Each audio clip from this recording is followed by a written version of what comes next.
نحمده ونصلي على رسوله الكريم أما بعد أعوذ بالله السميع العليم من الشيطان الرجيم بسم الله الرحمن الرحيم إن المجرمين في عذاب جهنم خالدون لا يفتر عنهم وهم فيه مبلسون وما ظلمناهم ولكن كانوا هم الظالمين ونادوا يا مالك ليقض علينا ربك قال إنكم ماكثون لقد جئناكم بالحق ولكن أكثركم للحق كارهون أم أبرموا أمرا فإنا مبرمون أم يحسبون أنا لا نسمع سرهم ونجواهم بلى ورسلنا لديهم يكتبون۔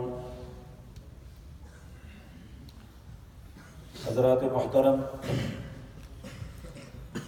کل کی مجلس میں ان خوش نصیبوں کا تذکرہ کیا تھا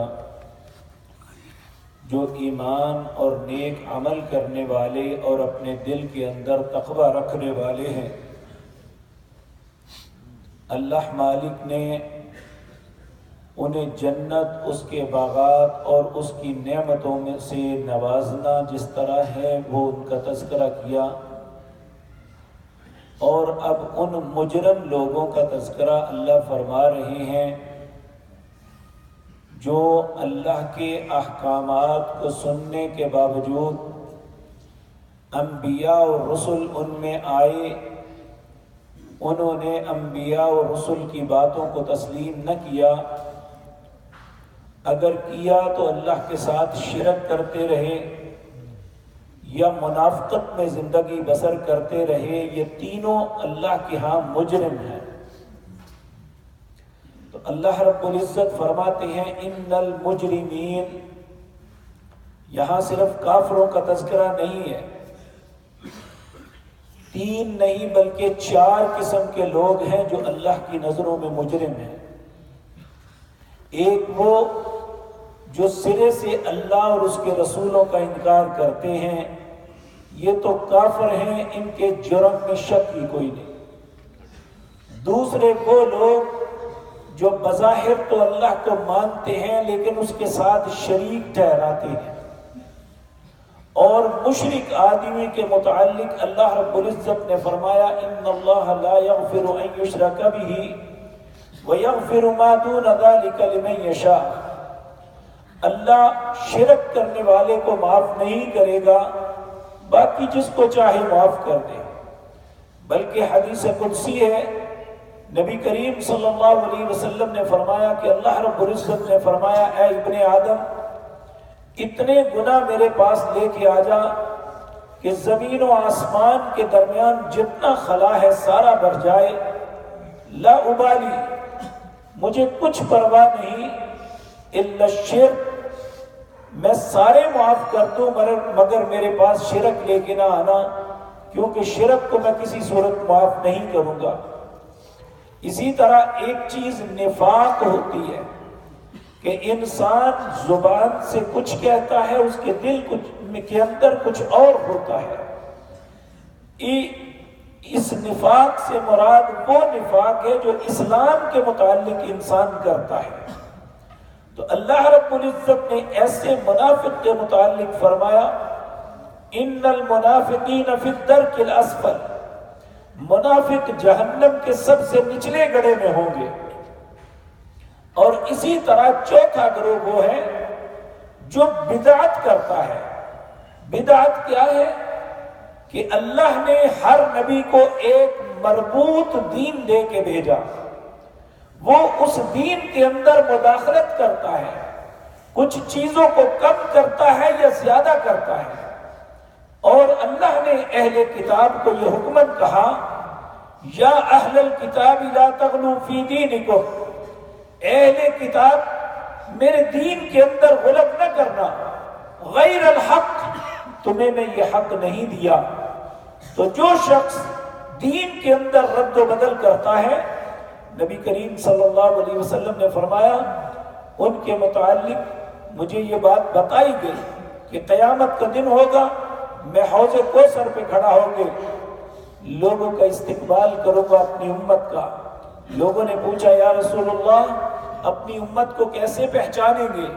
آپ نے فرمایا غرم معجلین، ان کے چمکتے ہوئے وضو کے اعضاء کو دیکھ کے پہچانوں گا۔ اللہ ہمیں اپنے وضو کو درست کرنے کی توفیق عطا فرمائے۔ یہ ہماری پہچان ہوگی قیامت کے دن۔ یہ جتنے اعضاء وضو کے ساتھ ہم دھوتے ہیں یہ لائٹوں کی طرح چمک رہے ہوں گے۔ اللہ رب العزت کے پیارے پیغمبر صلی اللہ علیہ وسلم اللہ کی ساری مخلوق میں سے اپنی امت کے لوگوں کو پہچانیں گے، اور پھر اس سے بڑی خوش نصیبی یہ ہوگی کہ نبی کریم صلی اللہ علیہ وسلم کے ہاتھ مبارک سے ہمیں حوض کوثر کا پانی ملے گا۔ اللہ ہمارے نصیب میں کر دے۔ اور آپ فرماتے ہیں کہ ایک بہت بڑا گروہ آئے گا، میں ان کے استقبال کے لیے آگے بڑھوں گا کہ یہ میرے امتی ہیں، ان کے وضو کے اعضاء چمک رہے ہوں گے، لیکن ان کے اور میرے درمیان ایک دیوار حائل کر دی جائے گی، اور میں پوچھوں گا یا ربی، اے میرے رب، امتی، یہ میری امت، یہ میری امت، یہ کیا ہوا؟ تو کہا جائے گا مجھے یہ وہ لوگ ہیں جنہوں نے آپ کے بعد آپ کے دین میں تبدیلی کر دی، یعنی دین کے اندر مداخلت کی، اپنی مرضی کی چیزوں کو شامل کیا، اپنے فرقوں کو دین تصور کر لیا۔ تو نبی کریم صلی اللہ علیہ وسلم ایک دم غصے میں آ جائیں گے اور خود فرمائیں گے سحقن سحقن لمن غیر بعدی، دور کر دو انہیں مجھ سے، دور کر دو انہیں مجھ سے، جو میرے بعد جنہوں نے میرے دین کے اندر تبدیلی کر دی۔ یہ بہت بڑا جرم ہے، اور یاد رکھیں بدعت کرنے والا جب بدعت کرتا ہے تو وہ گناہ سمجھ کے نہیں کرتا، دین سمجھ کے کرتا ہے، لیکن اللہ نے اس کی توبہ کی ایک شرط لگائی ہے کہ بدعت کرنے والا جب تک بدعت کو نہیں چھوڑے گا اللہ اسی کی کسی بات کی توبہ کو قبول نہیں کریں گے۔ تو یہ 4 قسم کے مجرم ہیں لوگ جو قیامت کے دن اللہ کی بارگاہ میں آئیں گے۔ تو اللہ رب العزت فرماتے ہیں ان المجرمین فی عذاب جہنم خالدون، بے شک مجرم لوگ جہنم کے عذابوں میں ہمیشہ رہیں گے، لا یفتر عنہم وہم فیہ مبلسون، وہ ان پہ کبھی بھی عذاب کو ہلکا نہیں کیا جائے گا، انہیں کوئی ریلیف نہیں ملے گا، کوئی ریسس نہیں آئے گی، لا یفتر عنہم وہم فیہ مبلسون، وہ اسی میں مایوس پڑے رہیں گے۔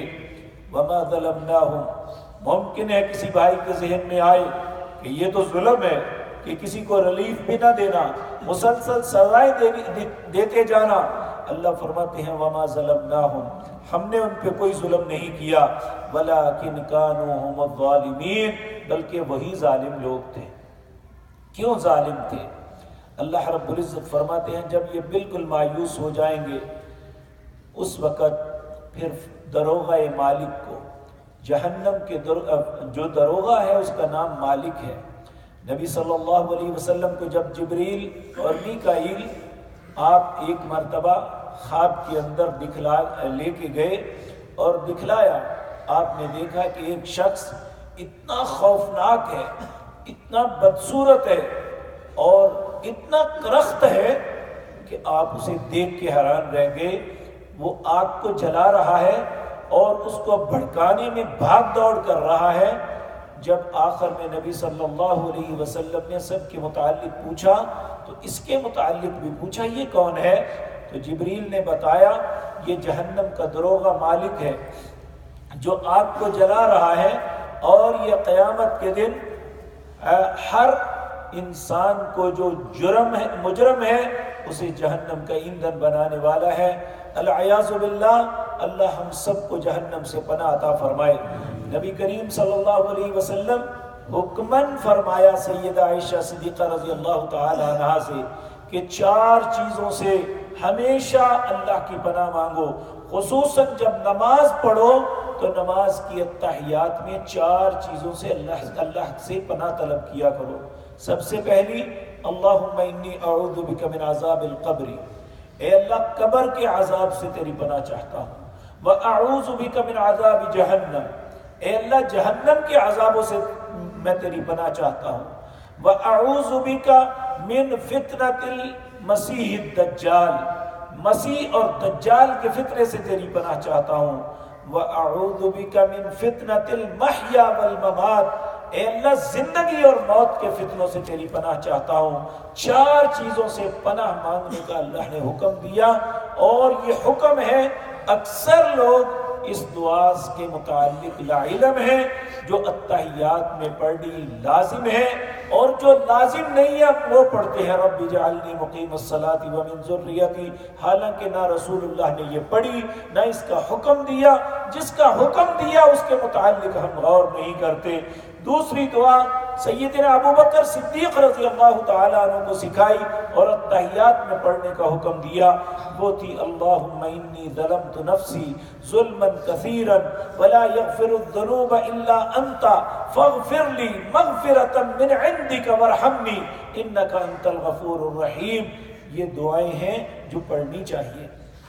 یہ جہنم بہت شدت کا قید خانہ ہے، ایک تو صرف قید ہوتی ہے، اور جس قید کے اندر آگ لگی ہو اور انسان جل رہے ہوں، ایک ایک لمحے میں ان کی جلد کو تبدیل کر کے ان کی اذیت اور تکلیف میں اضافہ کیا جاتا رہا ہو، اے اللہ ہم سب کو اپنی پناہ میں رکھنا، اے اللہ ہم سب کو معاف فرما دینا، اے اللہ جہنم کی آگ کو دکھانا بھی نہ، ہمیں محفوظ فرمانا۔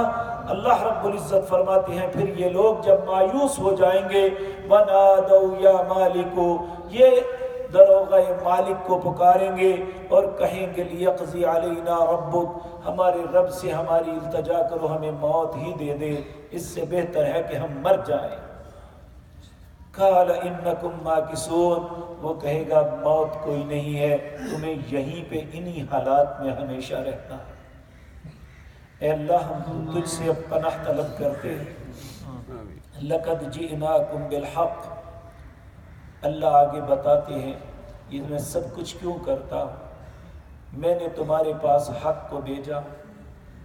لَقَدْ جِئْنَاكُمْ بِالْحَقِّ وَلَكِنَّ أَكْثَرَكُمْ لِلْحَقِّ كَارِهُونَ، لیکن تم میں سے اکثر لوگوں نے حق سے کراہت کی، نفرت کی، اس کے ساتھ محبت کا اظہار نہیں کیا، اس حق کو قبول نہیں کیا، بلکہ اسے مکروہ سمجھتے رہے، برا سمجھتے رہے، حق کو برا سمجھتے رہے۔ اور آج بھی دیکھ لیں، اپنی کثرت پہ ناز کرتے ہوئے لوگ کہتے ہیں جی ہم زیادہ ہیں، یا سارے اتنے لوگ پاگل ہیں۔ جہاں بھی کثرت کا ذکر ہے وہاں باطل کا ذکر ہے، کہ کثرت کے ساتھ باطل لوگ ہیں۔ اکثرهم لا یعقلون، اکثرهم لا یعلمون، اکثرهم مشرکون، وما یؤمن اکثرهم باللہ الا وهم مشرکون۔ اکثر ایمان کا دعویٰ کرنے والے ایماندار نہیں، مشرک ہوتے، اکثر علم نہیں رکھتے، اکثر کو شعور نہیں ہے، اکثر عقل نہیں رکھتے۔ یہاں بھی کہا وَلَكِنَّ أَكْثَرَكُمْ لِلْحَقِّ كَارِهُونَ، اکثر لوگ حق کا انکار کرنے والے تھے، حق سے کراہت کرنے والے تھے۔ ام ابرمو، تم خفیہ پلاننگ کرتے ہو، فَإِنَّا مُبْرِمُونَ، میں نے بھی ایک پلاننگ کی ہوئی ہے۔ ام يحسبون انا لا نسمع سرهم ونجواهم بلا ورسلنا لديهم يكتبون، تم کیا گمان کرتے ہو تم بڑی خفیہ پلاننگ جو کرتے ہو یا آہستہ سے باتیں کرتے ہو، ہم اسے جانتے نہیں ہیں؟ بلا، کیوں نہیں، ورسلنا، ہمارے بھیجے ہوئے فرشتے تمہارے پاس ہیں، لدیہم یکتبون، جو بھی تم پلاننگ کرتے ہو، جو سوچتے ہو، جو کہتے ہو، وہ آہستہ کہتے ہو یا زور سے، اللہ ہر بات کے اللہ کے وہ فرشتے لکھ رہے ہیں، یکتبون، وہ کتابت کر رہے ہیں۔ ہمارے ذہنوں میں یہ تصور ہے کہ ہم نے بہت سے زندگی کے راز ہیں جو ہمارے سینے میں کوئی نہیں دنیا میں جانتا، ٹھیک ہے ممکن ہے دنیا میں کوئی نہ جانتا ہو، لیکن رب جانتا ہے۔ اللہ رب العزت فرماتے ہیں یستخفون من الناس، لوگوں سے تو چھپ سکتے ہو، ولا یستخفون من اللہ، اللہ سے کوئی نہیں چھپ سکتا۔ جب اللہ کو ہماری ہر کرتوت کا پتہ ہے تو پھر ہمیں مرنے سے پہلے پہلے اللہ رب العزت کے سامنے کھڑے ہونے کے ڈر سے اس سے توبہ کر لینی چاہیے۔ اے مالک ہمیں مرنے سے پہلے توبہ کی توفیق دے دینا۔ اے اللہ یہ باتیں سن کے خوف زدہ ہیں، رونگٹے کھڑے ہوتے ہیں۔ جو لوگ اس میں مبتلا ہوں گے وہ کتنی اذیت میں ہوں گے۔ اے اللہ ہم پہ رحم کر دے، اے اللہ ہمیں معاف کر دے، اے اللہ ہماری ہر خطا کو معاف کر دے۔ دیکھیے نماز کا آغاز ہی اس بات کے ہوتا ہے، اللہم باعد بینی و بین خطایا، اے اللہ مجھے میرے گناہوں سے اتنا دور کر دے، کما باعدت بین المشرق والمغرب، جتنا مشرق مغرب سے دور ہے اللہ اتنا مجھے میرے گناہوں سے دور کر۔ اے اللہ ہمیں دور ہی نہیں ہماری خطاؤں کو مٹا دے، اے اللہ ہمارے گناہوں کو ختم کر دے۔ اے اللہ جو کچھ بھلائی کے کام کیے ہیں تیری شایان شان نہیں ہے، تیری شان بہت بلند ہے۔ اے اللہ ان ٹوٹے پھوٹوں کو قبول کر کے ہمیں معاف فرما دے۔ اقول قولی ھذا واستغفر